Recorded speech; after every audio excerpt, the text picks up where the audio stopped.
So this is the Viper Italo, the one of the first knives that Viper made using M390 steel. This is the full carbon version with the liner lock.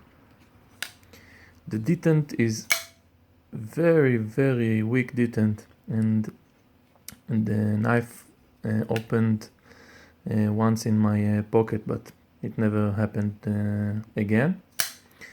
The flipping action is superb and very fast and smooth, and you literally don't have to do anything to open it, as you can see. The carbon version is very lightweight.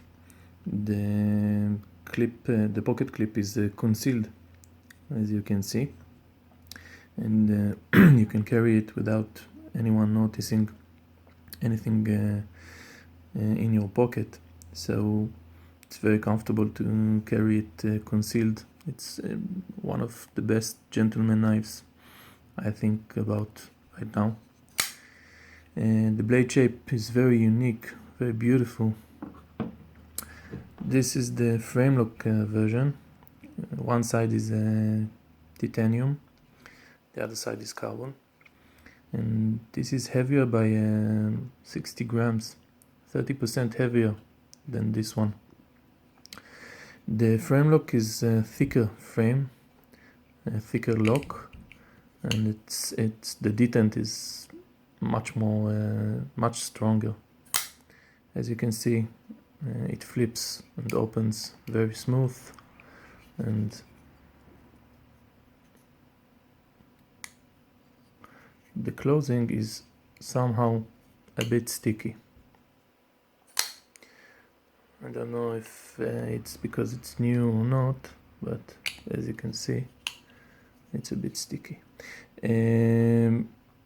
The pocket clip feels somehow a bit weak, a bit too flexy. I don't know if they change it, but the carbon version just feels somehow more robust than the pocket clip of the frame lock version. The carbon version also have a very thin liner lock, not so commonly on modern knives, but it's okay. It engages very early and it locks firm. You don't have any problem with locking and safety. The only problem that I see in this knife is that the detent is very weak, and you can open it by just flicking like that. So the scales are very comfortable to feel. They feel very comfortable, and the carbon is very unique in its pattern. Beautiful, very beautiful knife. Way to go, Viper.